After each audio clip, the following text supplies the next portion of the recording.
Pernahkah kalian mendengar kisah tentang kelahiran Yajuj dan Majuj, dua bangsa yang disebut dalam Al-Quran dan hadis yang akan muncul di akhir zaman? Kisah mereka penuh dengan misteri dan kegelapan, namun asal-usul mereka jarang dibahas secara mendalam. Dalam video kali ini, kita akan menelusuri jejak-jejak awal dari kelahiran Yajuj dan Majuj, dan bagaimana bangsa-bangsa ini berhubungan dengan peristiwa besar yang akan terjadi di masa depan. Sahabat umat muslim, sebelum kita masuk ke kisah utamanya, kami mohon agar Anda menonton video ini hingga akhir supaya tidak terjadi kesalahpahaman. Jangan lupa untuk memberikan like, subscribe, dan tinggalkan komentar jika ada yang perlu diluruskan dari kisah kali ini. Bismillah, mari kita mulai kisahnya.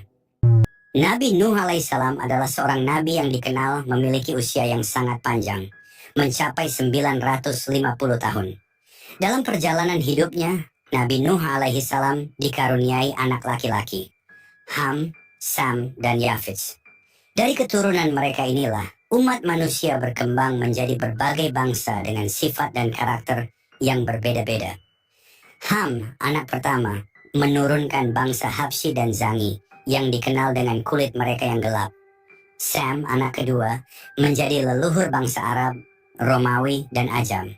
Sedangkan Yafits, anak ketiga, memiliki keturunan yang disebut sebagai bangsa Turki Barbar, Mongol, serta dua bangsa yang menakutkan, Yajuj dan Majuj. Namun, tidak semua sejarah ini hanya sekadar garis keturunan yang normal. Ada kisah yang lebih kelam, lebih dalam, mengenai bagaimana Yafits melahirkan keturunan yang tidak biasa, yakni golongan manusia yang kuat, brutal, dan liar.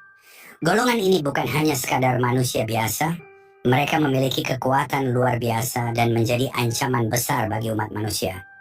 Yafits memiliki seorang anak bernama Aaj, yang kemudian melahirkan Auj.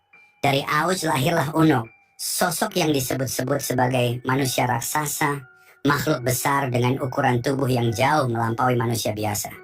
Menurut riwayat, Unuk dikenal sebagai seorang yang sangat kuat, bahkan mampu berjalan melintasi benua hanya dengan beberapa langkah. Dia bisa menyentuh langit dengan tangannya dan mencabut pohon terbesar di Mesir hanya dengan satu gerakan tangan. Ketika Nabi Nuh diperintahkan oleh Allah SWT untuk membangun bahtera raksasa guna menyelamatkan umatnya dari banjir besar, Unuklah yang diminta oleh Nabi Nuh untuk mengambil kayu dari pohon terbesar di Mesir. Unuk dengan tubuh raksasanya melakukan perintah itu tanpa kesulitan. Namun meskipun memiliki tubuh yang besar, Unuk tidak memiliki kecerdasan dan kebijaksanaan seperti Nabi Nuh alaihissalam. Dia lebih dikenal sebagai makhluk yang cenderung bertindak impulsif dan egois tanpa memikirkan dampak tindakannya terhadap orang lain. Saat banjir besar terjadi, air yang menenggelamkan dunia tidak mampu menenggelamkan Unuk. Tubuhnya yang sangat besar memungkinkannya untuk tetap berdiri di tengah-tengah lautan. Hanya puncak kepalanya yang menyembul di atas air. Meskipun banyak yang tenggelam, termasuk mereka yang menolak mengikuti Nabi Nuh, Unuk tetap bertahan. Gunung Ararat yang merupakan salah satu gunung tertinggi di dunia hanya menyisakan puncaknya yang kelihatan, dan Unuk berdiri di sana seperti raksasa penjaga. Namun meskipun tubuhnya selamat, jiwa Unuk tidak terlepas dari kekosongan. Kehidupannya yang panjang membuatnya kehilangan makna. Ketika zaman berganti dan generasi manusia baru bermunculan, Unuk mulai merasakan kehampaan yang mendalam. Seiring dengan berjalannya waktu, dia merasa semakin terisolasi dari dunia manusia, dan hal ini membuatnya mencari cara untuk tetap relevan. Di suatu masa, Unuk tiba-tiba muncul di negeri Rum, sebuah kerajaan yang megah dan penuh dengan kekayaan. Dengan langkah besar dan suaranya yang menggema, dia datang menghadap raja negeri tersebut. Unuk menginginkan sesuatu yang aneh dan tak masuk akal. Dia meminta seorang gadis sebagai pendampingnya. Gadis yang dia inginkan tentu harus sesuai dengan ukurannya yang raksasa. Raja negeri Rum yang tidak pernah menghadapi permintaan seperti itu sebelumnya, terkejut dan panik. Wajahnya pucat, tangannya bergetar. Bagaimana mungkin mencarikan seorang gadis yang sebesar Unuk? Tak ada manusia biasa yang bisa sebanding dengan makhluk raksasa ini. Namun Unuk bukanlah makhluk yang bisa diabaikan begitu saja. Dengan suaranya yang menggema di seluruh penjuru istana, Dia mengancam akan menenggelamkan seluruh negeri Rum jika keinginannya tidak dipenuhi. Jika engkau tidak bisa memenuhi keinginanku, wahai raja, Unuk menggeram, akan aku tenggelamkan seluruh negerimu dengan air laut ini. Tidak akan ada yang tersisa. Raja, dalam ketakutan merasakan jantungnya berdetak kencang. Dia tahu bahwa Unuk tidak sedang bercanda. Dengan pikiran yang cepat, Raja meminta waktu untuk memenuhi permintaan Unuk. Dia berjanji untuk mencarikan gadis yang diinginkan oleh makhluk raksasa itu. Namun dia membutuhkan waktu. Berikan aku waktu, wahai Unuk, kata Raja dengan nada merendah. Berikan aku 12 tahun. Dalam waktu itu aku akan memastikan engkau mendapatkan gadis yang sesuai dengan keinginanmu. Unuk dengan kesabaran yang tidak biasa mengangguk setuju. Dia tahu bahwa Raja tidak mungkin menipunya. Jika dalam 12 tahun permintaannya tidak terpenuhi, maka dia akan menenggelamkan seluruh negeri dengan amarahnya.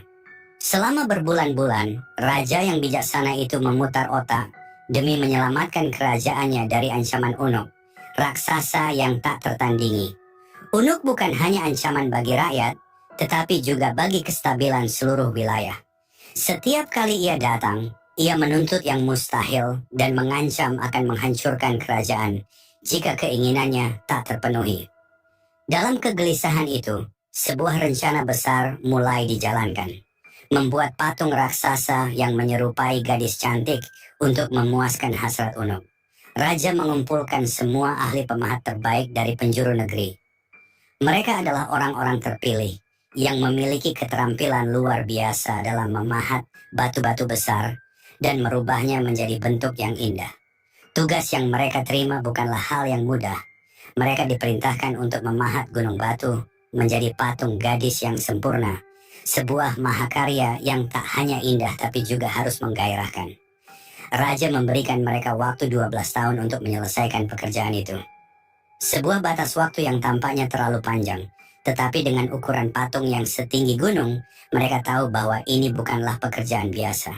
Hari demi hari suara palu menghantam batu-batu keras terdengar bergema di seluruh kerajaan. Para pemahat bekerja siang dan malam, tanpa henti. Mereka tahu bahwa nasib kerajaan terletak di tangan mereka. Tak ada ruang untuk kesalahan. Setiap lekukan wajah, setiap lipatan tubuh patung harus dibuat dengan sempurna. Patung itu bukan sekadar karya seni, tapi juga harapan terakhir untuk melawan ancaman Unuk. Setelah 12 tahun berlalu, akhirnya patung itu selesai. Sebuah karya monumental yang menjulang tinggi, menyerupai gadis cantik yang tidur terlentang. Wajahnya tampak lembut namun menggoda, dengan mata tertutup seakan sedang dalam mimpi. Patung itu benar-benar tanpa sehelai pakaian pun menambah kesan sensual yang memang diharapkan oleh raja dan para penasihatnya. Di dalam patung itu, perutnya dikorek dengan hati-hati dan diisi dengan daging mentah. Daging-daging itu dimasukkan melalui liang kemaluan patung. Sebuah ritual aneh yang dipercaya oleh raja akan membuat patung tersebut tampak lebih realistis bagi Unuk. Kita harus membuatnya percaya ini gadis nyata, kata salah satu penasihat raja. Setiap potong daging yang dimasukkan adalah upaya untuk menciptakan ilusi sempurna. Mereka bekerja dengan tekun, memastikan setiap langkah ritual ini dijalankan dengan benar. Apakah ini akan berhasil? Tanya salah satu pemahat kepada kawannya. Matanya penuh dengan kekhawatiran. Kita tidak punya pilihan lain, jawab pemahat lainnya sambil menghela napas. Jika ini gagal, seluruh kerajaan dan negeri ini akan hancur. Setelah semuanya siap, raja mengirimkan pesan kepada Unuk bahwa gadis yang diinginkannya telah ditemukan. Datanglah dan temukan apa yang kau cari, bunyi pesannya. Dengan cepat, berita itu sampai ke telinga Unuk. Bagaikan angin badai, Unuk datang melangkah ke arah patung tersebut. Dengan tubuh raksasanya yang menggetarkan tanah setiap kali kakinya menyentuh bumi.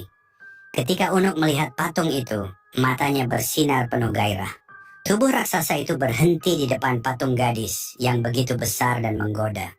Tidak butuh waktu lama bagi Unuk untuk kehilangan kendali. Nafsu membara yang telah lama menguasainya seakan tak bisa lagi dibendung.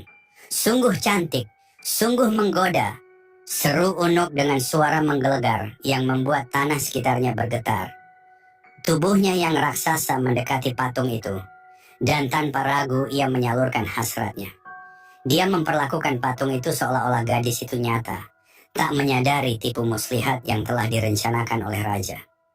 Usai melampiaskan nafsunya, Unuk merasa puas dan pergi, meninggalkan patung itu dengan perasaan lega.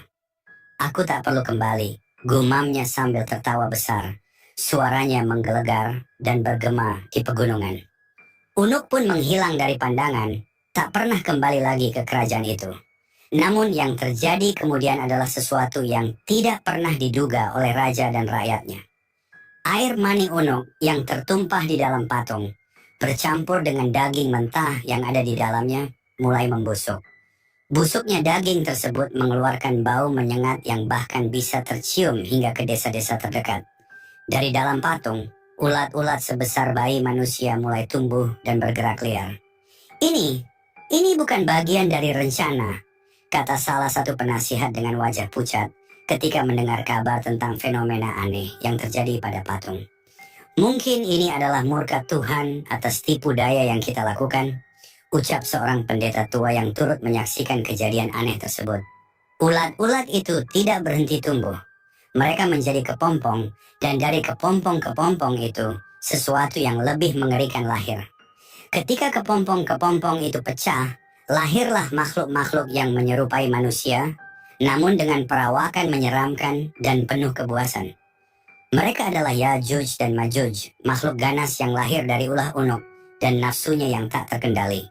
Makhluk-makhluk ini segera menyebar keluar dari patung, mencari makanan. Tidak ada yang bisa menghentikan mereka.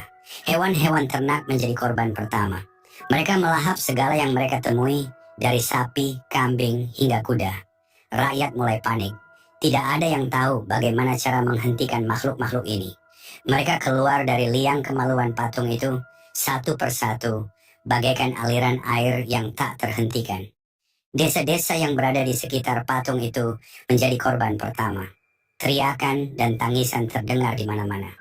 Para petani dan penduduk desa melarikan diri, namun banyak yang tidak berhasil. Yajuj dan Majuj tak hanya memakan hewan ternak, tapi juga menyerang manusia.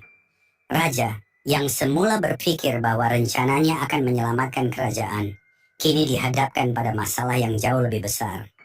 Ini semua salah kita, ucapnya dengan penyesalan di depan para penasihatnya. Kita telah menciptakan monster yang tidak bisa kita kendalikan. Yang mulia, kita harus melakukan sesuatu sebelum seluruh negeri kita dimusnahkan. Desak salah seorang penasihat. Raja tidak tinggal diam. Ia memerintahkan pasukan terbaiknya untuk memburu dan menghancurkan Yajuj dan Majuj. Namun, setiap usaha yang dilakukan gagal. Pasukan yang dikirim selalu kembali dengan korban jiwa yang tak sedikit. Makhluk-makhluk itu terlalu kuat, terlalu cepat, dan jumlah mereka terus bertambah. Kita harus memanggil bantuan dari luar kerajaan, seru salah seorang panglima yang terluka parah usai bertarung dengan makhluk-makhluk buas itu. Desakan ini akhirnya membuat raja mencari bantuan dari Raja Iskandar Zulkarnain, seorang penguasa legendaris yang dikenal memiliki kekuatan dan kebijaksanaan luar biasa. Raja mengirim utusan ke wilayah Raja Iskandar Zulkarnain, berharap dia akan datang dan menolong. Setelah membantu penduduk di timur, Raja Zulkarnain mendengar kabar tentang bahaya yang lebih besar menanti di depan. Sebuah ancaman yang sudah lama menghantui penduduk di daerah antara dua gunung yang tinggi, yakni bangsa Yajuj dan Majuj. Mereka adalah bangsa yang terkenal dengan kekejamannya, merusak tanah, menghancurkan hasil panen, dan membuat penduduk hidup dalam ketakutan. Mendengar kabar itu, Raja Zulkarnain segera mengarahkan pasukannya menuju wilayah yang dimaksud. Ketika mereka tiba di sana, para penduduk dengan tergesa-gesa datang menyambutnya. Wajah mereka penuh dengan kecemasan dan ketakutan. Wahai Raja yang perkasa, seorang pemimpin penduduk berbicara dengan nada penuh harap. Bangsa Yajuj dan Majuj telah membuat hidup kami sengsara. Mereka menghancurkan apa yang kami bangun dan tidak memberikan kami kedamaian. Kami tidak tahu harus berbuat apa lagi. Hanya Engkau yang bisa menolong kami. Raja Zulkarnain merenung sejenak, memikirkan nasib para penduduk yang terancam oleh bahaya besar ini. Lalu dengan keyakinan penuh, ia berkata, "Aku akan menolongmu. Tetapi pertama-tama, kalian harus bekerja bersama-sama denganku. Aku akan membangun penghalang yang kokoh di antara gunung-gunung ini untuk melindungi kalian dari mereka. Tetapi kalian harus membantu dalam prosesnya. Penduduk setempat bersorak dengan antusias. Mereka bersedia melakukan apapun untuk melindungi tanah mereka dari bangsa yang kejam itu. Maka dimulailah proyek besar pembangunan tembok antara dua gunung tersebut. Setiap hari, penduduk dan pasukan Raja Zulkarnain bekerja bahu-membahu. Mereka mengumpulkan potongan-potongan besi, batu, dan segala bahan yang bisa digunakan untuk membangun tembok yang kuat. Di bawah arahan Raja Zulkarnain, mereka membangun dengan penuh semangat, meskipun prosesnya sangat berat. Suatu hari, ketika matahari mulai tenggelam di balik pegunungan, salah seorang pekerja mendekati Raja Zulkarnain dengan wajah kelelahan. "Tuan, pekerjaan ini terasa sangat berat. Apakah kita akan sanggup menyelesaikannya?" Raja Zulkarnain menatap pria itu dengan penuh keyakinan. "Setiap pekerjaan besar membutuhkan pengorbanan. Ingatlah, ini bukan hanya untukmu, tetapi untuk anak-anakmu, untuk generasi-generasi yang akan datang. Dengan tembok ini, kita akan melindungi mereka dari kehancuran." Pria itu mengangguk, merasa semangatnya kembali berkobar. "Kami akan terus bekerja, tuanku. Terima kasih atas bimbinganmu." Raja Zulkarnain tersenyum, lalu kembali memantau jalannya pembangunan.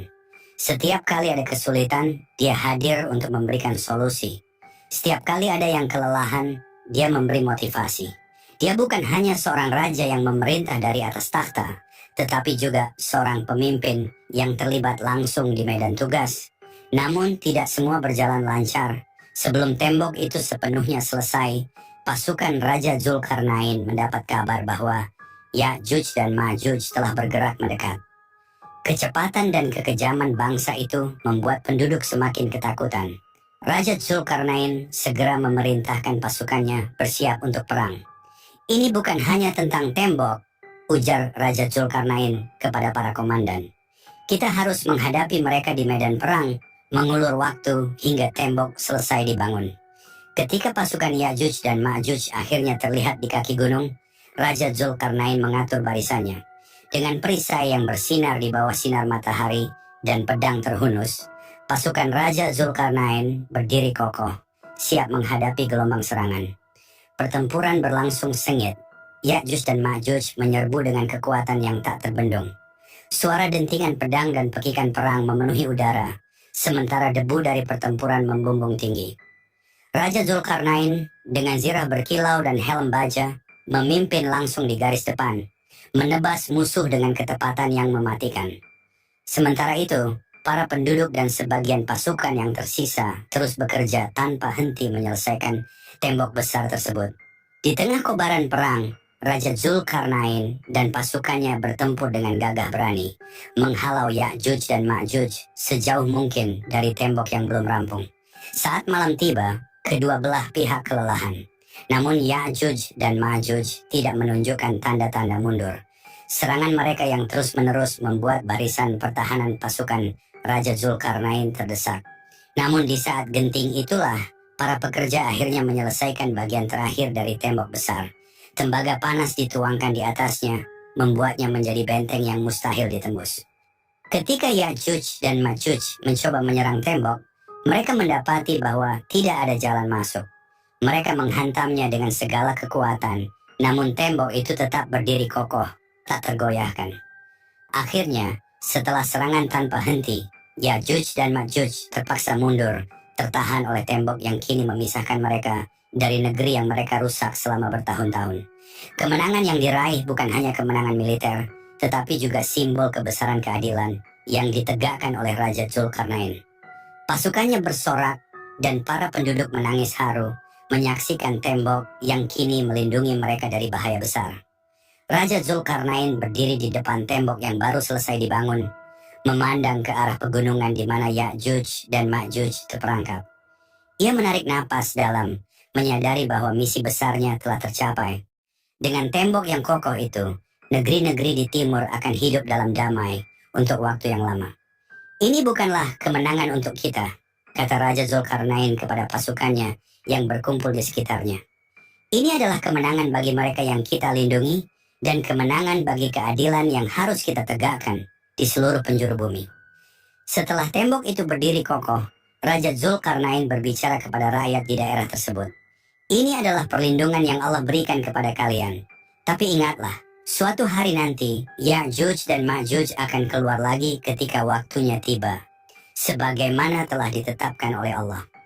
Sampai saat itu, tetaplah berpegang teguh kepada kebenaran dan jangan berbuat zalim kepada sesama. Dengan amanat itu, Raja Zulkarnain meninggalkan mereka, melanjutkan perjalanannya untuk menyebarkan keadilan dan kebaikan di dunia. Ia tahu bahwa setiap perjalanan membawa tantangan baru, tetapi dengan iman yang kuat dan kebijaksanaan, ia siap menghadapi segala sesuatu yang akan datang. Di dalam kegelapan goa, Ya'juj dan Ma'juj tidak pernah berhenti. Setiap hari pemimpin mereka berdiri di depan mereka dengan tangan terkepal, memimpin serangan tak kenal lelah terhadap tembok itu. Hari ini adalah hari kita akan berhasil, seru pemimpin mereka, memompa semangat para pengikutnya. Kita telah mendekati kebebasan. Dengan raungan yang menggelegar, mereka mulai melubangi tembok sekali lagi. Suara dentuman keras terdengar ketika tangan mereka yang kuat menghantam besi dan timah. Peluh mengalir dari tubuh mereka yang besar, namun mereka tidak menunjukkan tanda-tanda kelelahan.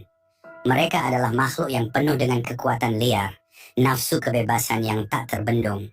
Dan setiap kali mereka melihat cahaya matahari yang menyelinap masuk dari lubang kecil yang berhasil mereka buat, harapan mereka menyala. Namun seperti biasa, pemimpin mereka mengingatkan, "Pulanglah, besok kita akan melanjutkan lagi." Saat mereka meninggalkan lubang itu, setiap kali keajaiban terjadi. Dinding itu kembali seperti semula, tanpa jejak sedikit pun dari usaha mereka. Frustrasi mulai merasuki mereka. Mereka tidak mengerti apa yang menyebabkan dinding itu selalu kembali utuh. "Ini tidak masuk akal," teriak salah satu dari mereka. "Apa gunanya kita bekerja keras setiap hari jika hasilnya selalu sia-sia?" Pemimpin mereka tetap tenang, meskipun dalam hatinya ia pun merasakan keputusasaan yang sama. Namun, ia tidak boleh menunjukkan kelemahan di depan pengikutnya. Kita hanya harus terus percaya pada janji Allah Subhanahu wa Ta'ala.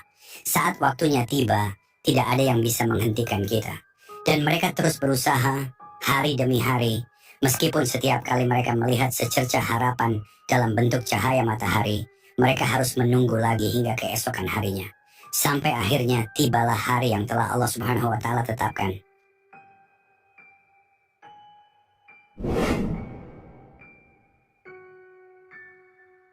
Setelah Dajjal terbunuh oleh Nabi Isa alaihissalam dan umat Islam merasakan kemenangan besar, langit yang semula cerah seketika berubah kelam.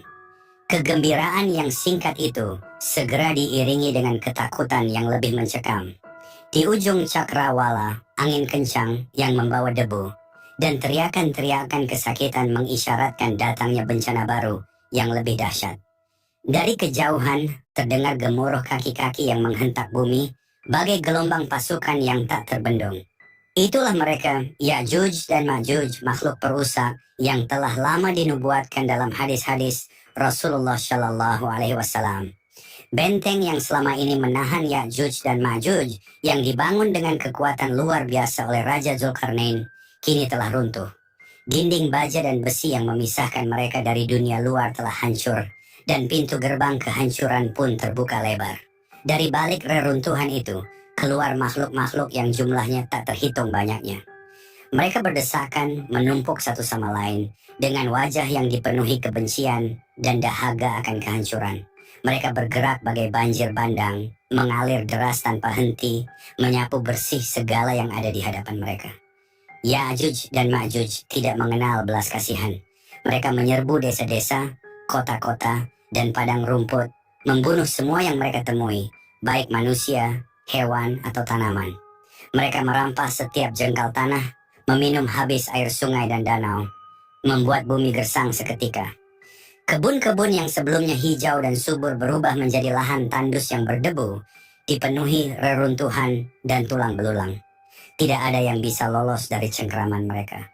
Binatang-binatang peliharaan seperti kambing dan sapi yang dulu menjadi sumber penghidupan umat manusia, kini habis dimangsa tanpa sisa. Jumlah Ya'juj dan Ma'juj sungguh di luar batas imajinasi banyaknya. Tiap individu dari mereka tidak akan mati sebelum melahirkan 1000 keturunan. Mereka berkembang biak begitu cepat, menjadikan jumlah mereka semakin tak terhitung. Di setiap sudut bumi, mereka menyebar dan menghancurkan, merusak apapun. Mereka tidak hanya melahap hewan-hewan yang ada, tetapi juga menghabiskan seluruh sumber daya alam. Gunung-gunung yang dulunya megah penuh dengan sumber makanan, dan hewan-hewan kini rata dengan tanah. Hutan-hutan yang rimbun berubah menjadi lahan kosong. Ya'juj dan Ma'juj adalah wabah yang tidak bisa dihentikan oleh tangan manusia. Air sungai-sungai yang dulu mengalir jernih, kini surut dan mengering. Setiap kali Ya'juj dan Ma'juj menemukan sumber air, mereka akan meminum habis hingga tak tersisa setetes pun. Sungai-sungai yang megah, yang pernah menjadi sumber kehidupan bagi berbagai peradaban, kini menjadi sungai kering yang hanya menyisakan lumpur di dasarnya.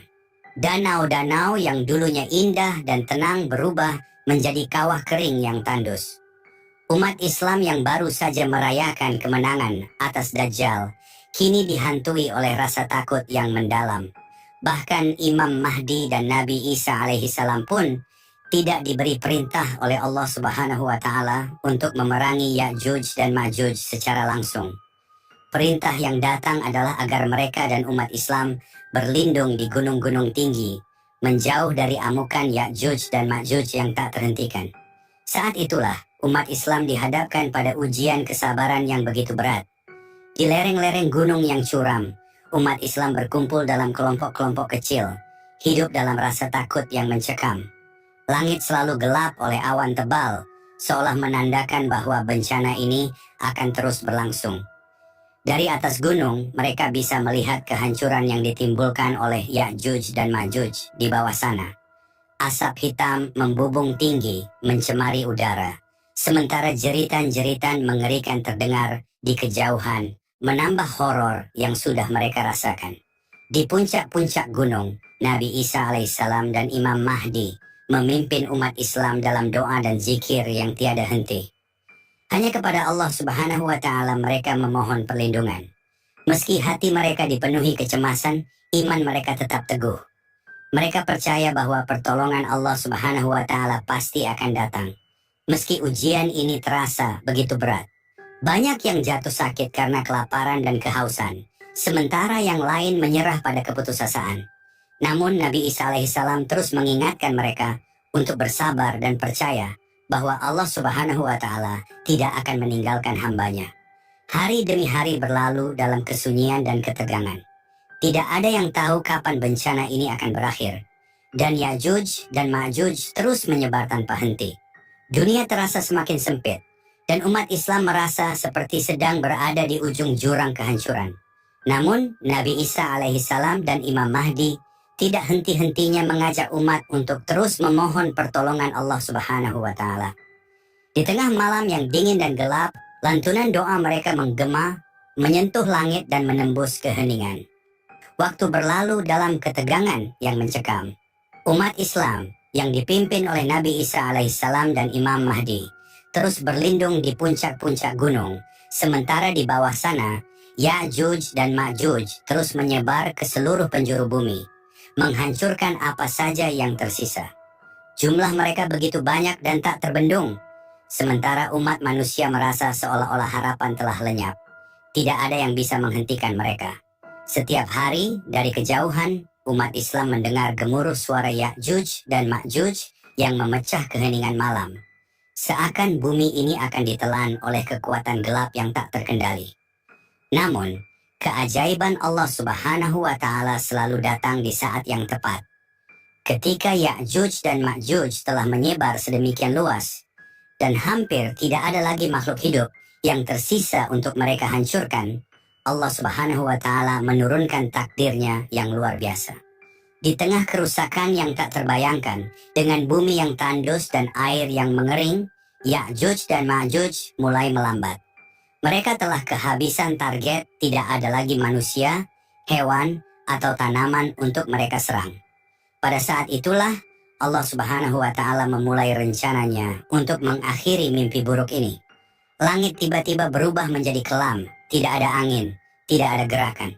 Sebuah ketenangan yang aneh meliputi bumi yang telah terkoyak. Di bawah ribuan, jutaan Ya'juj dan Ma'juj Yang tersisa mulai merasakan sesuatu yang tidak biasa. Mereka yang biasanya begitu kuat dan tak terkalahkan, mulai menunjukkan tanda-tanda kelemahan. Dari leher-leher mereka muncul wabah mengerikan yang tak bisa mereka hindari. Wabah ini bukanlah serangan biasa. Allah Subhanahu wa Ta'ala mengutus ribuan ulat kecil yang tiba-tiba muncul dari tanah. Ulat-ulat itu merayap dengan cepat, menyerang Ya'juj dan Ma'juj dengan tak terhentikan. Masing-masing ulat menggigit leher mereka, mematikan dengan cepat dan tepat. Wabah ini begitu hebat, sehingga dalam hitungan menit, Ya'juj dan Ma'juj yang semula tak terkalahkan, terkapar di atas tanah, tak lagi berdaya. Tubuh mereka yang besar dan kuat runtuh satu persatu seperti pohon yang ditebang. Tangisan, jeritan, dan deru kematian terdengar dari semua penjuru, menandakan bahwa saat kehancuran Ya'juj dan Ma'juj telah tiba. Dari tempat persembunyian mereka di puncak gunung, umat Islam menyaksikan peristiwa ini dengan rasa takjub dan ketakutan yang mendalam. Mereka menyaksikan dengan mata kepala mereka sendiri bagaimana makhluk yang selama ini mereka anggap tak terkalahkan, yang menyebar teror di seluruh bumi, akhirnya takluk oleh makhluk sekecil ulat atas kehendak Allah Subhanahu wa Ta'ala. Ketika wabah ulat itu telah menyelesaikan tugasnya, bumi penuh dengan bangkai Ya'juj dan Ma'juj. Tubuh mereka yang begitu banyak menutupi seluruh daratan, memenuhi lembah, pegunungan, dan bahkan dataran luas. Bau busuk mulai menyebar ke udara, memualkan dan tak tertahankan. Bumi tampak seperti lautan bangkai yang mengerikan. Tempat tidak ada kehidupan yang bisa bertahan. Namun Allah Subhanahu wa Ta'ala yang Maha Kuasa tidak membiarkan bumi ini tenggelam dalam kehancuran selamanya.